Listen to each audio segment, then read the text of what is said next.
میرے ایک کولیگ ہیں، پڑھے لکھے، جہاں دیدہ اور گفتگو کے ماہر، ہزار خوبیوں کے مالک ہیں، بس ایک سائیڈ سے پاکستانی ہیں اور یہ سائیڈ ہے قطعی رائے۔ یہ دنیا کے ہر ایشو پر حتمی رائے دیتے ہیں اور پھر اس پر صدقے دل سے ڈٹ جاتے ہیں۔ یہ چند دن قبل فرمانے لگے کہ پیٹرا میں پانی ختم ہو گیا تھا، جس کی وجہ سے لوگ وہاں سے نقل مکانی کر گئے۔ میں ان کی گفتگو سنتا رہا، وہ خاموش ہوئے تو میں نے ان سے پوچھا، کیا آپ پیٹرا گئے ہیں؟ فوراً بولے کہ نہیں گیا، لیکن میں نے ویڈیو دیکھی تھی جس میں یہ تمام باتیں بتائی گئی تھیں۔ میں نے ہنس کر عرض کیا، جناب میں 4 مرتبہ پیٹرا جا چکا ہوں۔ پیٹرا کے قریب عین موسیٰ کے نام سے 3,500 سال پرانا چشمہ آج بھی بہہ رہا ہے اور شہر کے درمیان سے چھوٹا سا دریا بھی گزرتا ہے، لہٰذا شاید وہاں پانی کا ایشو نہ ہو۔ یہ عین ممکن ہے کہ کوئی وبا پھوٹ پڑی ہو یا پورا شہر کسی فوج کی نفرت کا نشانہ بن گیا ہو۔ مورخین ابھی تک کسی حتمی نتیجے پر نہیں پہنچے۔ میری عرض پر میرے کولیگ نے برا سا منہ بنایا اور چہرہ دوسری طرف پھیر لیا۔ میرے کولیگ اگر اکیلے ہوتے یا میں نے یہ رویہ پہلی بار دیکھا ہوتا تو شاید میں برا محسوس کرتا، لیکن ہم 22 کروڑ لوگ کیونکہ ایسے ہی ہیں، لہٰذا مجھے اب برا نہیں لگتا۔ ہم منحوس القوم، اوور موٹیویٹڈ لوگ ہیں۔ ہم اپنے تربوز کو دنیا کا سب سے میٹھا تربوز، اپنے جج کو مقبول جج، اپنی کرکٹ ٹیم کو دنیا کی سب سے بڑی ٹیم، اپنے ایٹم بم کو دنیا کا سب سے بڑا بم، اپنے بچے کو دنیا کا ذہین ترین بچہ، اپنی عقل کو عقل کل، اپنی بہادری کو دنیا کی سب سے بڑی بہادری اور اپنے علم کو دنیا کا کل علم سمجھتے ہیں۔ چنانچہ ہمیں اعتراض کرنے والا ہر شخص برا لگتا ہے۔ مجھے فیصل آباد کے ایک صاحب ملے، ان کا دعویٰ تھا کہ میں نے فیصل آباد میں ایشیا کا سب سے بڑا ہسپتال بنا دیا۔ میں نے ہنس کر عرض کیا، لیکن سر ایشیا میں چین، انڈیا، جاپان، سنگاپور اور ترکی بھی شامل ہیں۔ وہ میری حجت پر ناراض ہو گئے۔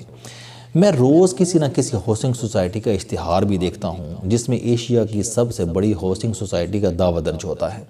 دنیا کے سب سے بڑے حکیم اور روحانی بابے تو ہیں ہی صرف ہمارے پاس، اور آپ کو ہر گلی، ہر موڑ پر کوئی نہ کوئی ایسا سائنسدان بھی مل جاتا ہے جو کینسر، ہیپاٹائٹس سی اور ایڈز کا علاج دریافت فرما چکا ہے۔ اور دنیا کی سب سے بڑی ویلفیئر اسٹیٹ بھی نبی رسالت صلی اللہ علیہ وسلم کے بعد ہم بنا رہے ہیں۔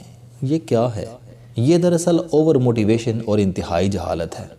آپ اوور موٹیویشن دیکھیں، ہم شروع دن سے بچوں کو سکھانے کے بجائے انہیں سوکھی تھپکی دینا شروع کر دیتے ہیں۔ ہم اسے ببر شیر اور چاند کا خطاب دیتے ہیں اور بچہ چاند اور شیر دیکھے بغیر خود کو یہ سمجھنا شروع کر دیتا ہے، اور یہ بھی جوان ہونے کے بعد اپنے کدو کو دنیا کا سب سے بڑا کدو، مینار پاکستان کو دنیا کا سب سے اونچا مینار اور اپنی عقل کو کل کائنات کی عقل ثابت کرنے میں مصروف ہو جاتا ہے۔ قوم پہلے ہی اوور موٹیویشن کی شکار تھی اور رہی سے ہی کسر موٹیویشنل سپیکرز نے پوری کر دی۔ انہوں نے بھی پتر تو کر سکتا ہے، تم بھی کر سکتے ہو، اور یہ عین ممکن ہے کہ تھپکی دے کر لوگوں کو مزید اب نارمل بنا دیا۔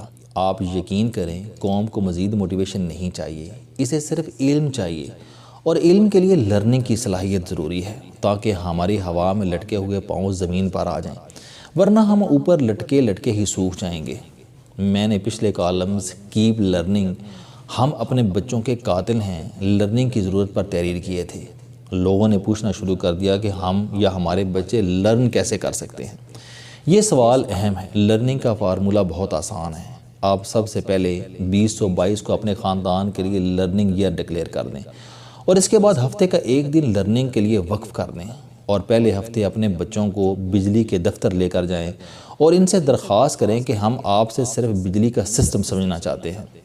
ڈیمز میں بجلی کیسے بنتی ہے، thermal plants, coal plants, solar plants, LNG plants اور ونڈ ملز بجلی کیسے بناتی ہیں، نیشنل گریڈ اور مین ٹرانسمیشن لائن کیا ہوتی ہے، AC اور DC کرنٹس کیا ہیں، ٹرانسفارمر کیا کرتے ہیں، بجلی کی لائنیں کیسے بچھائی جاتی ہیں، میٹر ریڈنگ کیسے کی جاتی ہے، بل کیسے بنتے ہیں، اور گھروں میں تاریں اور بجلی کے آلات کون سے استعمال کرنے چاہیے۔ آپ اگلے ہفتے بچوں کو پولیس اسٹیشن لے جائیں اور پولیس افسر سے پولیس کا سٹرکچر پوچھیں، کانسٹیبل سے لے کر IG تک پولیس کا کیا کام ہوتا ہے، FIR کیا ہے، تفتیش کیا ہوتی ہے، چالان، ریمانڈ اور فرانزک ٹیسٹ کیا ہوتے ہیں، موقع واردات یا کرائم سین کیا ہے۔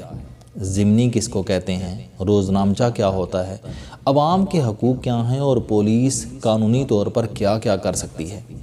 آپ اس کے بعد اگلے ہفتے بچوں کو اسسٹنٹ کمشنر کے دفتر لے جائیں اور بچوں کو تحصیل اور ضلعی انتظامیہ اور محکمہ مال کے بارے میں بریفنگ دلائیں۔ پٹواری، قانون گو، گرداور، تحصیلدار اور اے سی کے بارے میں معلومات لیں۔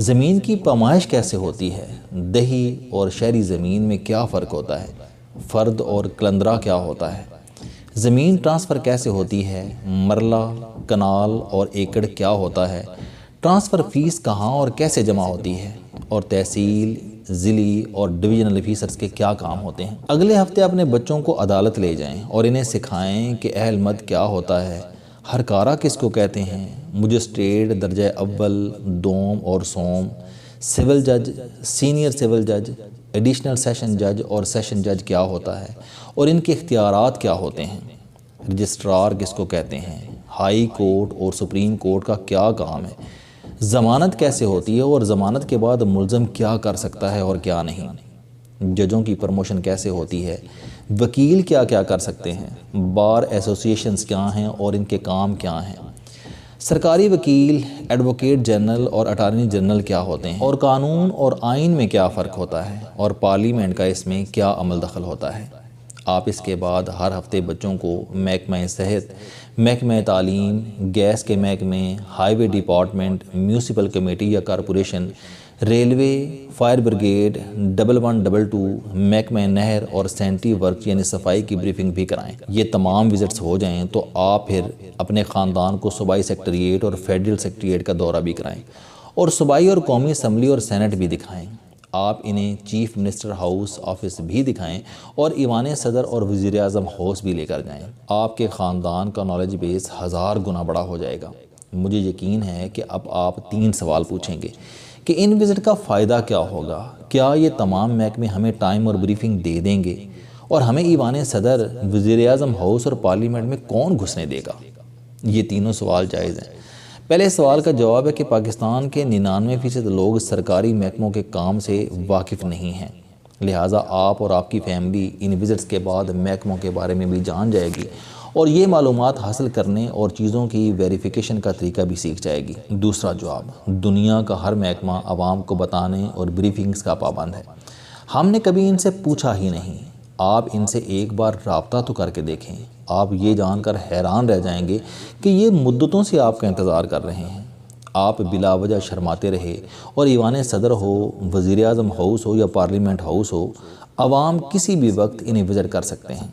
آپ ان اداروں کے پبلک ریلیشنز آفس سے رابطہ کریں، یہ آپ کو انشاءاللہ ضرور ویلکم کریں گے۔